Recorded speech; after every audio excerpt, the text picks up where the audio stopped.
अब घर बैठे पाइए हर चीज़ बीगोज़ के साथ। वक्त आपका बहुत कीमती है, वक्त बचाइए, वक्त पर पाइए। हर ऐप का एक ऐप बीगोज़ अभी डाउनलोड कीजिए और 500 के मुफ्त कूपन की शॉपिंग कीजिए।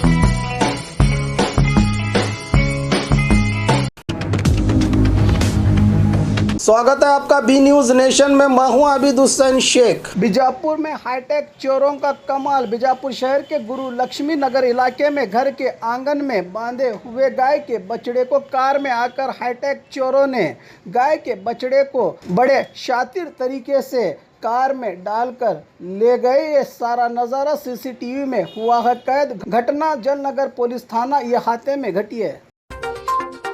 बाघ मारे हॉस्पिटल में औरतों से जुड़ी हर बीमारी के इलाज के साथ अब शुरू हो चुका है डिलीवरी। चाहे नॉर्मल हो या सिजेरियन, कम दामों में किया जाएगा। 24 घंटे माहिर डॉक्टरों की निगरानी में। अस्पताल का पता सखाफ रोज़ा 4 नंबर स्कूल के करीब बीजापुर।